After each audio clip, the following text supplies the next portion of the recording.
Hello friend, आज की इस वीडियो में हम लोग पढ़ेंगे क्लास 6 इतिहास अध्याय 7 राज्य से साम्राज्य टॉपिक। चलिए शुरू करते हैं फर्स्ट क्वेश्चन से। मौर्य वंश की स्थापना किसने की थी? Answer A Chandragupta Maurya.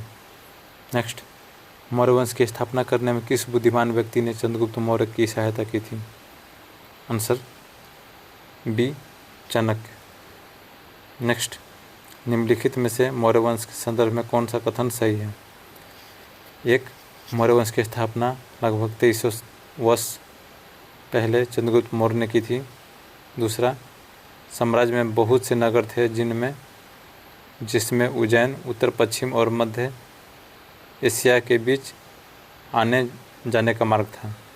तीसरा, तक्षशिला उत्तरी भारत से दक्षिणी भारत जाने वाले रास्ते में पड़ता था। चौथा, इस वंश की स्थापना करने में कौटिल्य ने चंद्रगुप्त मौर्य की सहायता की थी। कौन सा सही है? आंसर ए 1 और 4 सही है और 2 और 3 गलत है। नेक्स्ट, जब एक ही परिवार के कई सदस्य एक के बाद एक राजा बनते हैं तो उन्हें क्या कहा जाता है? आंसर सी वंश। नेक्स्ट, कौन सा जानवर हमारे राष्ट्रीय प्रतीक में दिखाया गया है? आंसर डी शेर। नेक्स्ट, राज्य साम्राज्य से कैसे भिन्न है? आंसर डी उपयुक्त सभी। राज्य साम्राज्य से बड़े होते हैं। नहीं, साम्राज्य राज्यों से बड़े होते हैं। उनकी रक्षा करने के लिए बड़ी सेनाओं की ज़रूरत होती है। साम्राज्य को संचालन की बड़ी संख्या में अधिकारियों की ज़रूरत होती है जो टैक्स इकट्ठा करें। नेक्स्ट क्वेश्चन, जहाँ कर नियमित ढंग से इकट्ठा किए जाते थे वही अनियमित ढंग से वसूला जाता था। आंसर सी नजराना। नेक्स्ट, निम्नलिखित में से मौर्य प्रहसन के संदर्भ में कौन सा कथन सत्य है? एक, मौर्य साम्राज्य बहुत ही बड़ा था, इसलिए अलग अलग हिस्सों पर अलग अलग ढंग से शासन किया जाता था। दूसरा, पाटलिपुत्र और उसके आसपास के इलाकों पर सीधा नियंत्रण अधिकारियों का होता था। तीसरा, साम्राज्य के भीतर छोटे छोटे प्रांत थे जिस पर तक्षशिला और उज्जैन जैसी प्रांतीय राजधानियों से नियंत्रण होता था। चौथा, खनिज संपदा वाले क्षेत्र जहाँ सोने और कीमती पत्थर के लिए प्रसिद्ध थे वहाँ से कर नजराने के रूप में वसूला जाता था।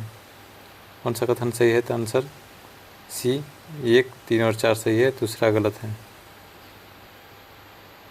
नेक्स्ट, चंद्रगुप्त के दरबार में पश्चिम एशिया के यूनानी राजा सेल्यूकस निकेटर का राजदूत कौन था? आंसर ए मेगास्थनीज। नेक्स्ट, प्रथम शासक कौन थे जिसने अभिलेखों के माध्यम से जनता द्वारा अपने संदेशों को पहुंचाने की कोशिश की? Answer B Ashok. Next, Ashok का अधिकांश शिलालेख किस भाषा में है? आंसर बी प्राकृत। नेक्स्ट, निम्न में से तटवर्ती उड़ीसा का पूरा नाम था? Answer A Kalinga. Next, Ashok ने राजा बनने के लिए कितने साल बाद कलिंग पर आक्रमण किया? आंसर सी 8 साल। नेक्स्ट, किस युद्ध को जीतने के बाद अशोक का मन दुख से भर गया? Answer B Kalinga. Next, Ashok के धम्म में किसी देवता की पूजा और कर्मकांड की आवश्यकता नहीं थी। इसमें चुनना है कौन सा गलत है। दूसरा, समाज के अंदर कई समस्याएं थी, इन समस्याओं को निदान करने के लिए उन्होंने धम्म महम्मद नामक के अधिकारियों की नियुक्ति की जो जगह जगह घूमकर धम्म की शिक्षा दी। तीसरा, बलपूर्वक के माध्यम से लोगों को दिल जीतना धम्म से ज़्यादा अच्छा है। चौथा, अशोक ने धम्म के विचारों को प्रसारित करने के लिए सीरिया, मिस्र, ग्रीस में दूत भेजे। कौन सा गलत है? तो आंसर है बी, केवल 3 गलत हैं, बाकी 1, 2, 4 सही है। नेक्स्ट क्वेश्चन, निम्न में से कौन से मौर्यकालीन स्तंभ जिसे राष्ट्रपति भवन में रखा गया है? Answer A Rampurwa. Next, Maurya साम्राज्य का पतन कितने वर्ष पहले हुआ था?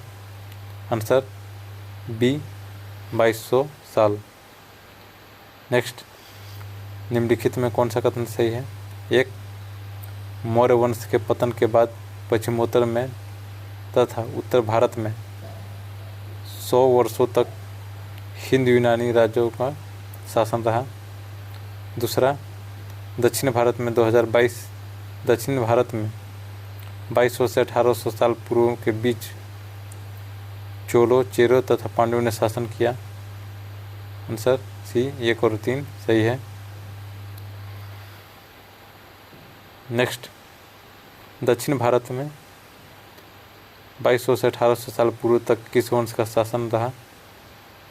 आंसर डी उपयुक्त सभी, यानी चोल, चेर और पांड्य।